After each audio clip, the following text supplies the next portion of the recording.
কাঁচা আম রসুনের এই আচার একবার বানিয়ে না খেলে আফসোস থেকেই যাবে। কাঁচা আম ফুরিয়ে যাওয়ার আগে কোনো রকম রোদে দেওয়ার ঝামেলা ছাড়াই এই আচারটা বানিয়ে আপনারা বছরভর সংরক্ষণ করতে পারেন। খেতে যেমন ভালো হয় তেমনই কিন্তু বানানো খুবই সহজ। চাইলে এই পদ্ধতিতে কাঁচা আমের টকঝাল মিষ্টি আচার রেসিপিটি বাড়িতে একবার বানিয়ে দেখতে পারেন। প্রথমেই এই আচার রেসিপিটি বানিয়ে নেওয়ার জন্য এখানে বড় সাইজের দুটো কাঁচা আম নিয়ে নিয়েছি। এই আম দুটো মিলে মোটামুটি 600 গ্রাম মতো আম রয়েছে। তো এবার এখান থেকে একটা কাঁচা আম নিয়ে নিয়েছি আর আমটা থেকে খোসা খুব ভালোভাবে ছাড়িয়ে নিচ্ছি। দুটো কাঁচা আম থেকে এখানে একটা কাঁচা আমের খোসা ছাড়িয়ে নিয়েছি আর একটা কাঁচা আমের খোসা ছাড়ানো হয়নি।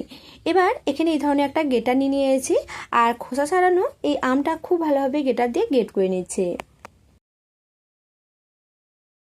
গেটার দিয়ে এভাবে করে খোসা ছাড়িয়ে নিয়ে এই আমটা গ্রেট করে নিয়েছি। আর এভাবে করে গ্রেট করে নিলে খুব কম সময়ে কিন্তু আমটা কাটা হয়ে যায়, তার জন্য এভাবে করে গেটার দিয়ে গ্রেট করে নিয়েছি। আর এগুলো দেখুন একদম পাতলা করে কাটা হয়ে গেছে। আর আটিটা এখান থেকে বাদ দিয়ে নিয়েছি। আর এখানে দেখুন যে আমটা আমি খোসা ছাড়িয়ে নিয়ে সেই আমটা এভাবে করে ছোটো ছোটো টুকরো করে কেটে নিয়েছি। আর আমটা থেকে কিন্তু কোনো রকম খোসা বাদ দেওয়া হয়নি, এভাবে ছোটো ছোটো টুকরো করে সবটাই কেটে নিয়েছি। এবার এর মধ্যে হাফ চামচ মতো লবণ দিয়ে দিচ্ছি আর টুকরো করা এই আমের সাথে খুব ভালোভাবে মিশিয়ে নিচ্ছি।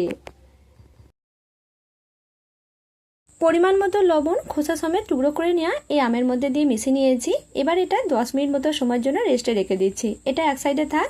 এই সময় এখানে বেশ কিছুটা পরিমাণে দেখুন রসুন নিয়ে নিয়েছি। রসুনগুলো যেহেতু গোটা গোটা রয়েছে তার জন্য এগুলো অল্প অল্প করে নিয়ে এইভাবে করে থেতো করে নিচ্ছি।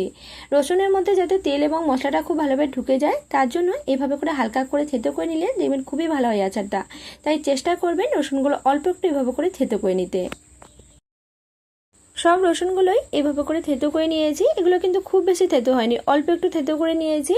এবার আগে থেকে যে আমটা গ্রেট করে রাখছিলাম এই গ্রেট করা আমের মধ্যে এই রসুনের টুকরোগুলো নিয়ে নিচ্ছি। সাথে এর মধ্যে আরও 1/3 চামচ মতো লবণ দিয়ে দিচ্ছি। এবার এই লবণটা খুব ভালোভাবে এই গ্রেট করা আম এবং রসুনের সাথে একসাথে মিশিয়ে নিচ্ছি।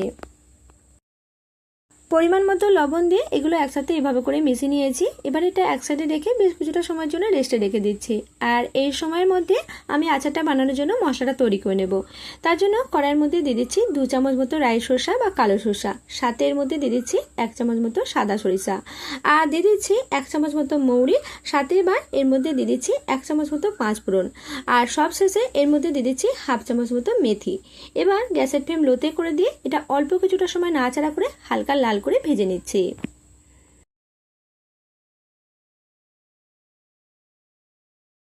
শুকনো মশলাগুলো গ্যাসের ফ্লেম লোতে করে দিয়ে অল্প কিছুটা সময় নাড়াচাড়া করে নিয়েছি। এগুলোর মধ্যে দেখুন কালারটা কিন্তু অনেকটা চেঞ্জ হয়ে গেছে, এগুলো হালকা লাল করে ভাজা হয়ে গেছে। আর এই মশলাগুলো ভাজা হয়েছে কিনা সেক্ষেত্রে বোঝার জন্য এই মশলাগুলো থেকে দেখবেন যখন হালকা করে অল্প একটু পিটপিটে ভাব শব্দ বের হতে শুরু করবে, সাথে ভাজার একটা স্মেলও বের হয়ে আসবে, তখন কিন্তু গ্যাসের ফ্লেম বন্ধ করে দিতে হবে। আর মশলাগুলো তখন বুঝে নিতে হবে খুব ভালোভাবে ভাজা হয়ে গেছে।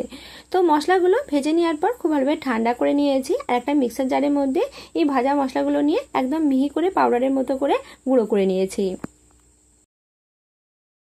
এবার গ্যাসের ফ্লেম অন করে নিয়েছি আর কড়াইয়ের মধ্যে দিয়ে দিচ্ছি 200 গ্রাম মতো সরিষার তেল। এই আচারটা বানানোর জন্য সরিষার তেল ব্যবহার করার চেষ্টা করবেন। আর তেলের পরিমাণটা এখানে আপনারা কম বেশি করে নিতে পারেন। আচারের মধ্যে যদি তেলটা একটু বেশি খেতে পছন্দ করেন সেক্ষেত্রে এখানে 250 থেকে 300 গ্রাম মতো সরিষার তেল ব্যবহার করতে পারেন। এবারে তেলটা খুব ভালোভাবে গরম করে নিয়েছি, তেলটা থেকে অল্প অল্প করে ধোঁয়া উঠতে শুরু করেছে। এবার এর মধ্যে দিয়ে দিচ্ছি কেটে রাখা আমের টুকরোগুলো। সব কাঁচা আমের টুকরোগুলোই তেলের মধ্যে দিয়ে দিয়েছি আর তেলের সাথে নাড়াচাড়া করে নিয়ে অল্প কিছুটা সময়ের জন্য এগুলো ভেজে নিয়েছি। এবার এর মধ্যে রঙের জন্য দিয়ে দিচ্ছি 1 চামচ মতো হলুদ গুঁড়ো আর দিয়ে দিচ্ছি 1 চামচ মতো কাশ্মীরি লঙ্কা গুঁড়ো। এতে করে আচারের মধ্যে রঙটা খুবই সুন্দর আসে। এবার এইগুলো আমের টুকরোর মধ্যে নাড়াচাড়া করে মিশিয়ে নিচ্ছি। আর এই আমের টুকরোগুলো মোটামুটি 1 থেকে 1.5 মিনিট মতো সময় নাড়াচাড়া করে নেওয়ার পর এবার যে আম এবং রসুন একসাথে লবণ মিশিয়ে রাখছিলাম এই গ্রেট করা আম রসুনগুলো এর মধ্যে দিয়ে দিচ্ছি। এরই সাথে আচারের মধ্যে ঝালের জন্য এখানে দিয়ে দিচ্ছি বেশ কিছুটা পরিমাণে কাঁচা লঙ্কা। কাঁচা লঙ্কাগুলো দেখুন একটু ছোট ছোট করে কেটে নিয়েছি, এর মধ্যে দিয়ে দিলাম। এবারে সব উপকরণগুলো একসাথে নাড়াচাড়া করে মিশিয়ে নিচ্ছি। একসাথে সব উপকরণগুলো মিশিয়ে নিয়ে গ্যাসের ফ্লেম মিডিয়ামে করে দিয়ে আরও মোটামুটি 2 মিনিট মতো সময়ের জন্য এগুলো নাড়াচাড়া করে নিয়েছি। এগুলো দেখুন অনেকটা কিন্তু সেদ্ধ হয়ে গেছে। এবার এই সময় এর মধ্যে দিয়ে দিচ্ছি 2 চামচ মতো ভিনিগার। এই ভিনিগারটা দেওয়ার কারণে এই আচারটা কিন্তু অনেক দিন পর্যন্ত ভালো থাকবে, কোনো রকম রোদে দেওয়ার ঝামেলা ছাড়াই। এবার এই ভিনিগারটা দেওয়ার পর আবার অল্প একটু নাড়াচাড়া করে মিশিয়ে নিলাম। এবার এখানে স্বাদের জন্য দিয়ে দিচ্ছি 1/3 চামচ মতো চিনি। তো চিনিটা আপনারা এখানে স্বাদ বুঝে ব্যবহার করবেন। এখানে স্বাদের ব্যালেন্সটা ঠিক রাখার জন্য চিনিটা দিয়ে দিলাম। তো চিনির পরিমাণটা এখানে আপনারা কম বেশি করে নিতে পারেন।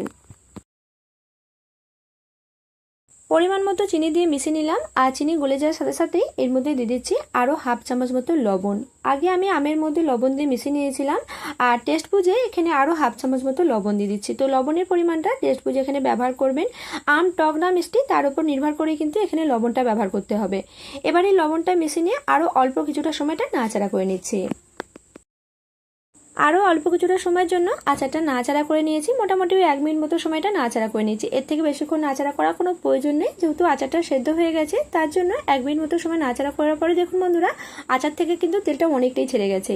এবার যে ভাজা মশলাটা গুঁড়ো করে রাখছিলাম, ভাজা মশলাটা এর মধ্যে দিয়ে নাড়াচাড়া করে মিশিয়ে নিচ্ছি। ভাজা মশলা দিয়ে নাড়াচাড়া করে মিশিয়ে নিলাম। আর মশলা মেশানোর সময় এই আচারের মধ্যে তেল একটু কম মনে হয়েছিল, তার জন্য আরও 50 গ্রাম মতো সরিষার তেল গরম করে দিয়ে এর মধ্যে মিশিয়ে নিয়েছি। মশলা মিশিয়ে নেওয়ার পর এই আচারটা দেখুন বন্ধুরা, দেখতে কতটা লোভনীয় লাগছে। আচার ঠান্ডা হয়ে যাওয়ার পর যে কোনো কাঁচের জারের মধ্যে ভরে এটা সংরক্ষণ করতে পারেন। এটা রোদে দেওয়ার ঝামেলা ছাড়াই অনেক দিন কিন্তু ভালো থাকবে। তো এইভাবে একবার আম রসুনের আচার বানিয়ে দেখুন। আর রেসিপিটি আপনাদের কেমন লাগলো অবশ্যই কমেন্ট করে জানাতে ভুলবেন না। আজকের মতো ভিডিওটা এখানেই শেষ করছি। আপনারা অনেক অনেক সুস্থ থাকবেন, ভালো থাকবেন।